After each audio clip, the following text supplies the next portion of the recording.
Welcome. এসএলএসটির যে নতুন পরীক্ষা হয়েছে, ইন্টারভিউ শুরু হবে হয়তো কিছুদিনের মধ্যে রেজাল্ট বেরিয়ে। এখানে একটা সংশয়, বিশেষ করে যারা নতুন এবারের পরীক্ষার্থী, যাদেরকে ফ্রেশার বলা হচ্ছে, তাদের মধ্যে খুব তৈরি হয়েছে, হয়তো হওয়াটাই স্বাভাবিক, যে আমরা চাকরি কি আদৌ পাবো, নাকি সবই ইন সার্ভিস যারা তারা পেয়ে যাবে। কারণ ইন সার্ভিসদের 10 নম্বর এক্সপিরিয়েন্সের নম্বর দেওয়ার কথা বলা হয়েছে। যদিও এ বিষয়ে আশঙ্কা নিয়ে আগে ভিডিও আমিও করেছি, অনেকেই এ নিয়ে বলছেন। আমি প্রথমেই বলি, সম্পূর্ণ একদম ফ্রেশাররা চাকরি পাবে না এই আশঙ্কাটার কোনো কারণ নেই। বহু ফ্রেশাররা পাবে। কেন পাবে বা সব ইন সার্ভিসরা কেন পাবে না, সেটা নিয়ে বিস্তারিত আসব। 35,000 ইন সার্ভিস নাকি পরীক্ষা দিয়েছে, তাহলে তারা যদি নম্বর পেয়ে যায় তাহলে তারাই তো সব পেয়ে যাবে, 1-2 নম্বর না 10 নম্বর। সব ক্ষেত্রে এটা সম্পূর্ণ সত্য নয়। কারা কারা পাবে এই এক্সপিরিয়েন্সের 10 নম্বরটা, কারা কারা পাবে না? ফ্রেশারদের আমি যেটা বললাম, এই সুযোগটা যে তাদের অনেকটাই আছে, অতটা হতাশ না হয়ে প্রস্তুতি নেওয়া প্রয়োজন। কোন অ্যাঙ্গেল থেকে, সমস্ত বিষয়টা আজকে আমি খুব সংক্ষেপেই বলবার চেষ্টা করব। আমার ভুল ত্রুটি আপনারা নিশ্চয়ই কমেন্ট করে বা আপনাদের মতামত জানাবেন। যে বিষয়টা সবচেয়ে বেশি সামনে আসছে এই মুহূর্তে, যে 35,000 মতন নাকি ইন সার্ভিসরা পরীক্ষা দিয়েছে, তারা 10 নম্বর যদি পেয়ে যায় এক্সপিরিয়েন্সে, তাহলে তো তারাই চাকরি পেয়ে যাবে। এটা স্বাভাবিক যে হিসেবটা এরকম দাঁড়াচ্ছে। আমি একজন ফ্রেশার ক্যান্ডিডেট, লিখে হয়তো 50 পেলাম, আর একাডেমিকে আমার 10 আছে, আমার হলো 60। আর একজন ইন সার্ভিস, সে লিখে হয়তো 45 পেলো, 45, তার একাডেমিক 10, 55, আর এক্সপিরিয়েন্সের 10, তার হয়ে গেল 65। আমার থেকে 5 কম পেয়েও সে 5 এগিয়ে গেল, এটা ঠিক। কিন্তু সবাই কিন্তু এই নম্বরটা, যতটা মনে হচ্ছে গেজেটটা পড়ে বা বিভিন্ন জায়গার থেকে, সবাই কিন্তু এটা পাবেন না। প্রথমে বলি কারা পাবে। 10th লেভেল পর্যন্ত যারা পড়ায় তারাই পাবেন এইটা কিন্তু, অর্থাৎ গেজেটের তথ্য অনুযায়ী, অর্থাৎ আপনি কিন্তু 11, 12 এবং 9, 10-এ যারা পড়াচ্ছে তারাই পাবে। এবার 11, 12-এর যারা শিক্ষক শিক্ষিকা আছেন, তারা অযথা কেন এই পরীক্ষায় আসবে? সহজে আসবে না, একমাত্র কিছু বলতে, তার কারণটাও আমি বলবো। আর তার আগে একটা বিষয় ক্লিয়ার করি, যারা অনেকে হয়তো বলবেন 2016 যারা শিক্ষক শিক্ষিকা যোগ্য আছে, যে লিস্ট অনুযায়ী সিবিআই, যারা কোনো রকমভাবে দুর্নীতির সাথে যুক্ত নয়, তারা 10 নম্বর পাক, তাদের পাওয়া উচিত। তাদের চাকরিটা তো বিনা শর্তেই থাকা উচিত, এটা নিয়ে কিন্তু কোনো প্রশ্ন থাকা উচিত নয়। ব্যক্তিগতভাবে আমি মনে করি যারা যোগ্য শিক্ষক শিক্ষিকা সে সময় পেয়েছেন, তাদের চাকরি যাওয়া তাদের কোনো আশঙ্কার জায়গায় নেওয়াই উচিত নয়। তাদের চাকরিতে বহাল রেখেও বহু ফ্রেশাররা কিন্তু পাবেন। এবারে যেটা আসছি, আপার প্রাইমারি লেভেলে যারা রয়েছে বা প্রাইমারি স্তরের শিক্ষক শিক্ষিকা সম্মানীয় যারা বসেছেন, তারা বসতেই পারেন। যোগ্যতা বৃদ্ধি করবার জন্য, উচ্চ বেতনের জন্য বসবেন, এটাই স্বাভাবিক, অস্বাভাবিক কিছু নয়। কিন্তু তারা কিন্তু এক্সপিরিয়েন্স নম্বরটা পাওয়ার কথা নয় গেজেট অনুযায়ী। তারা যদি এক্সপিরিয়েন্স নম্বর না পান, তাহলে সেক্ষেত্রে যারা ফ্রেশার ভাই বোনেরা আছেন, তাদের আশঙ্কার কোনো কারণ নেই। আমার 2000 সালের যারা সহকর্মী বন্ধুরা রয়েছেন, তারা নম্বরটা অবশ্যই 2016 সালের তারা পাবেন, তাদের পাওয়া উচিত, সেটা আমি প্রথমেই ক্লিয়ার করলাম। এবারে পার্শ্ব শিক্ষক যারা আছেন, তারাও কিন্তু এক্ষেত্রে এক্সপিরিয়েন্স নম্বরটা সেভাবে পাবে না। বা তার চেয়ে বড় কথা, পার্শ্ব শিক্ষকরা এখানে কম্পিটিশনে খুব একটা আসবে না। কারণ হচ্ছে পার্শ্ব শিক্ষক লাস্ট নিয়োগ হয়েছিল মেনলি 2004, তারপরে সেই 2007 নাগাদ, 7 সাল নাগাদ, তারপরে তো আর পার্শ্ব শিক্ষক নিয়োগ হয়নি। তাদের তো আর এজ রিল্যাক্সেশন নেই, বয়সের ছাড় নেই। তাদের বেশিরভাগই কিন্তু 40-এর ঊর্ধ্বে। স্বাভাবিকভাবেই তারা তো এই পরীক্ষায় শুধুমাত্র বয়সের ছাড় পেয়েছে কারা, 2016 যারা, তারা। ফলে সেই সম্মানীয় পার্শ্ব শিক্ষক শিক্ষিকাগণ, তারা কিন্তু এখানে আপনাদের কম্পিটিশনে আসে না। এক্সেপশন 2-1 থাকতে পারেন, বেশিরভাগ ক্ষেত্রে। তার ফলে তাদেরকেও আপনি এক্ষেত্রে কিন্তু ধরতে পারছেন না।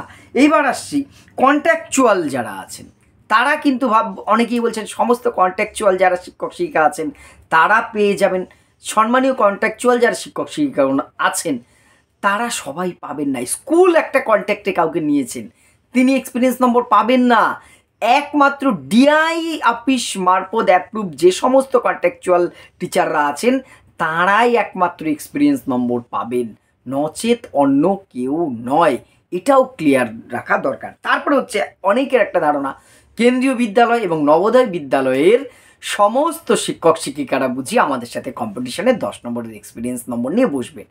একটা জিনিস মাথায় রাখবেন, আমিও যেহেতু রাজ্য সরকারের একটি সরকারি সাহায্যপ্রাপ্ত যে এইডেড স্কুল তার শিক্ষক, সেখান থেকে বলছি কেন্দ্রীয় বিদ্যালয়গুলোর সাথে আমাদের বিদ্যালয়ের একই লেভেলে একই স্কেলে চাকরি করে বেতনের অনেকটাই তফাৎ। তাদের পে স্কেল থেকে শুরু করে ডিএ সমস্ত কিছুতে বহুত তফাৎ। একই স্কেলে আমি যদি রাজ্য সরকারি একটি স্কুলে চাকরি করে সাপোজ 40,000 টাকা বেতন পাই, হয়তো সেই স্কেলে চাকরি করে একটি কেন্দ্রীয় বিদ্যালয়ে সে অন্তত 60,000 টাকা 55,000 টাকা বেতন পাবে। তাহলে কেউ প্রতি মাসে, আমি জাস্ট একটা নমুনা উদাহরণ বললাম, প্রতি মাসে এতটা আর্থিক লস করে কেন্দ্রীয় বিদ্যালয় ছেড়ে আমাদের রাজ্যের বিদ্যালয়ে কেন আসবে? শুধুমাত্র হুজুকের পেছনে মন খারাপ করে নিজের প্রস্তুতিটা খারাপ করছেন না তো? আরও কয়েকটি জায়গা বলছি।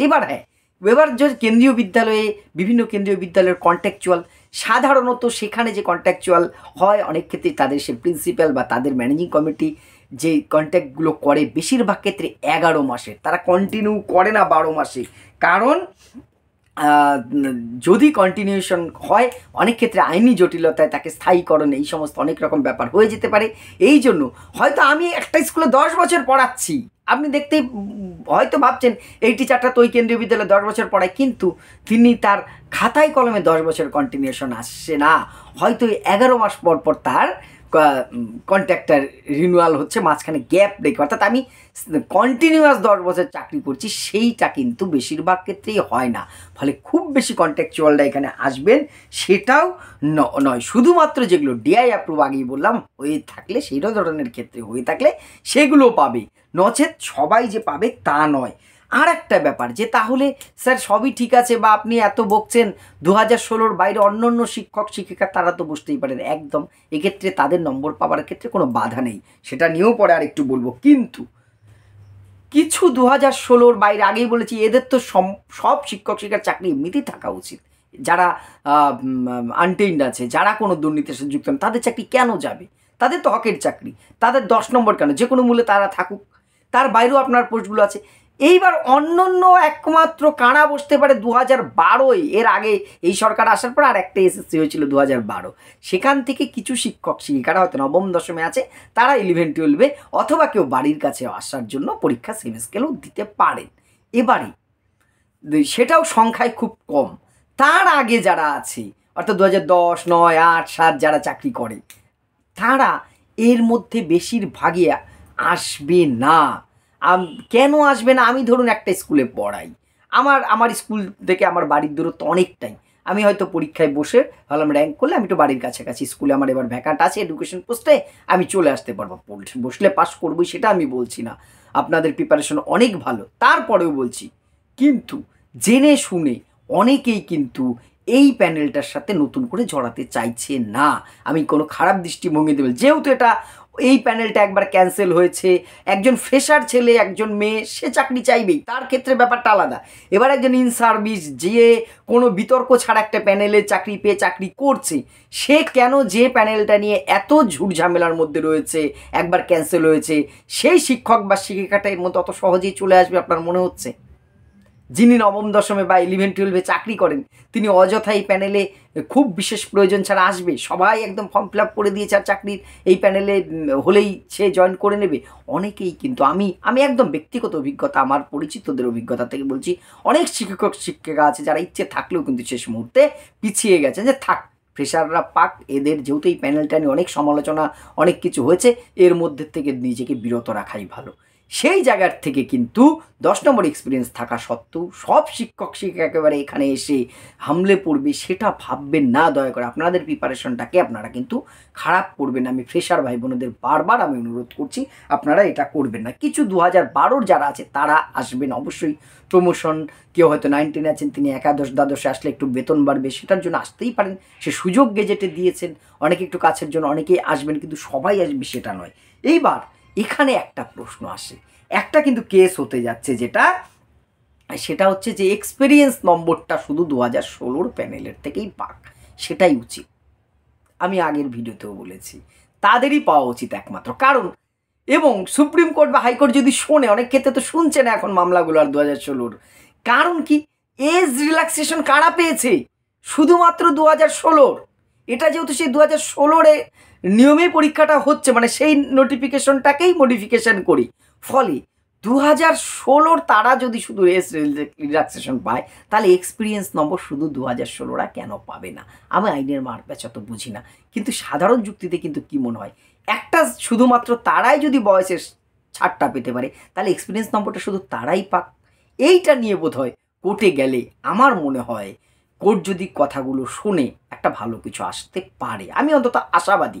তারপরে শেষ মুহূর্ত তো বিচারপতিরা কী করবেন তাদের ব্যাপার, আইন কানুন যা আছে তারা বুঝবেন, আইনজীবী যারা আছেন, আমরা অত বুঝবো না, কিন্তু এটা মনে হয় একটা বাস্তবিক পয়েন্ট হতে পারে। অর্থাৎ এতগুলো কথা বলার আমার একটাই কারণ, অনেক ফ্রেশাররা ভালো পরীক্ষা দিয়ে এসছে, অনেকের সাথে কথা হচ্ছে, মেসেজ করছে, বাড়িতেও আসছে কেউ কেউ, সব কিছু মিলে যে আমরা কি পাবোই না? তাহলে স্যার দাদা আমরা পাবো না, আমি একবারও বলছি এটা বলছি না যে আপনারা পাবেন না, বহু ফ্রেশার ছেলেমেয়েরা কিন্তু এবারে চাকরি পাবেন। এবং সবচেয়ে বড় কথা, যেহেতু 1:1.6 ডাকবে, বহু ছেলে মেয়ে কিন্তু ডাক পাবে, বহু ছেলে মেয়ে ডাক পাবে, ওয়েটিং থেকে এবারে দেখবেন বহু চাকরি হবে। তাই যারা মোটামুটিভাবে পরীক্ষা দিয়েছেন, আমার একদম অনুরোধ রইল আপনারা মানসিকভাবে একটু প্রস্তুতি নিন। সব এই ইন সার্ভিসরা চাকরি নিয়ে নেবে এই আশঙ্কায় আপনারা নিজের প্রস্তুতি খারাপ করবেন না। আর যারা ইন সার্ভিসরা আছেন, তারা চাকরি পাচ্ছেন, তাদের প্রতি আমার ব্যক্তিগত বা সমষ্টিগত কারোর প্রতি কিন্তু আমার কোনো অভিযোগ নেই। সরকার বা এসএসসি যদি সুযোগ দেয় আপনি নেবেন, আপনারা নেবেন, এটাই স্বাভাবিক। আপনাদের প্রতি কিন্তু আমার কোনো ক্ষোভ, আপনাদের প্রতি কিন্তু আমার কোনো দৃষ্টিভঙ্গি খারাপ নয়, এইটা প্লিজ আপনারা আমাকে আবার ভুল বুঝবেন না। আমি যেটা বলছি সিস্টেমের ওপরে দাঁড়িয়ে বলছি। ব্যক্তিগতভাবে আপনারাও শিক্ষক, আমিও শিক্ষক, ফলে কাক কাকের মাংস খায় না, এটা মাথায় রেখেই চলতে হবে। এবং যারা ফ্রেশার আছে তারাও হবু শিক্ষক, ফলে আমরা এক সম্প্রদায়ের। আমরা কাদা ছুড়োছুড়ি করে কিন্তু কিছুর কোনো লাভ নেই, এটা বারবার আমি অনুরোধ করছি। অনেক জায়গায় সেটা হচ্ছে। তাই আপনারা ফ্রেশাররা যারা আছেন দয়া করে হতাশ হবেন না। যাদের পরীক্ষা একটু ভালো হয়েছে, যে সাবজেক্টই হোক না কেন, আপনারা চেষ্টা করুন এখন থেকেই একটু করে প্রস্তুতি নেওয়ার জন্য, ইন্টারভিউয়ের জন্য। ডেমো ক্লাসগুলো বারবার যেখান থেকে পারেন, জ্ঞান চারদিকে ছড়িয়ে আছে, আমার চ্যানেল তার চ্যানেল, এখান থেকে দেখতে হবে তার কোনো কথা নয়। জ্ঞান অক্সিজেন বাতাসের মতন চারদিকে ছড়িয়েছে, আপনি যেখান থেকে পারছেন সেখান থেকে নিজেকে সমৃদ্ধ করুন, প্রস্তুতি হন। সবার জন্য অনেক অনেক অনেক শুভকামনা রইল। আপনাদের মতামত, অভিজ্ঞতা, আমার ভুল ত্রুটি অবশ্যই কমেন্ট করে জানাবেন। ধন্যবাদ।